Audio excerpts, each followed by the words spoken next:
Yeah, today was a really tough battle. It was a real war, proper ILCA 7 World Championship racing.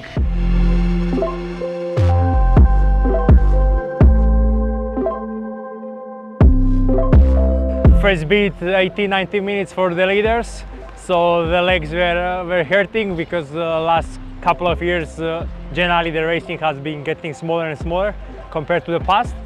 So I guess we need to get used to that again to feel the pain and endure it for long enough. Yeah, it was like kind of a horse racing start and going on the left side, and it was the tricky part was to choose where to start.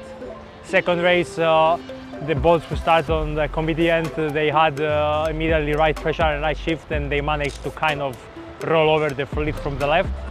So we had to, I was on the left, so I had to push hard and suffer, and managed to finish that race. First one I won, which was really pleasing, and happy with the day overall. First race, I felt that how the sea breeze is kicking in, that the left side should be strong, and we are pushing on the left side also with a couple of hoses. Wearn was above us, and Luke Elliott was below. And Matt, I think, managed to round first. And I was there in the bunch. I was fourth, but it was open racing. We had, in the dam it was tricky because it was about who doesn't have the width, was able to kind of go a bit faster.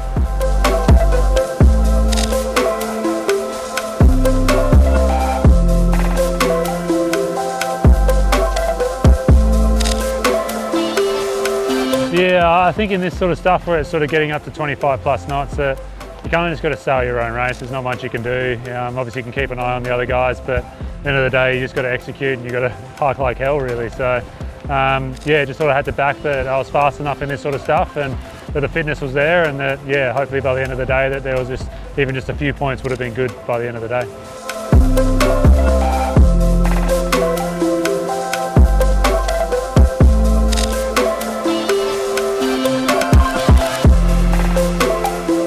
Yeah, so just missed out on the medal race by a couple points. That was the goal for the event, so a bit disappointed to not make it, especially after so many days of racing, just a few points, and you start thinking about all the missed opportunities. But yeah, such is life, and yeah. Well, obviously the Hague, the goal was to qualify, and didn't do that. But then I was lucky to qualify the Pan Am Games. We had 2 spots for South America, and I was able to grab one. So that took a bit of pressure off for this Worlds. And yeah, but then if I get a spot here, then my spot at the Pan Am Games goes back to another country. So it's very good for the region, and it's looking like it's going to be that way. For me, this is my last World, so one more race of Laser Worlds, and tried to give it my best. Yeah, after the Olympics every time, but yeah, for sure this is yeah, especially days like today. It's so tiring. I'm too old for this. So day 5 was what we technically call a big day in the office. You can probably see from the sails behind me, it was fresh to frightening, but that means we have some really deserving winners. And the Olympic tickets, some of them are almost up for grabs now. None of those people searching for the world spot managed to make the medal race, but with just one more race to go, I think it's pretty clear that Chile and Guatemala at least have grabbed those 2 spots. That means that it goes down the regional qualification, so there's probably going to be some happy Brazilians, etc. today, and then there's 5 spots which will probably be decided on the basis of tomorrow's race. It's going to be a bit of a strange one.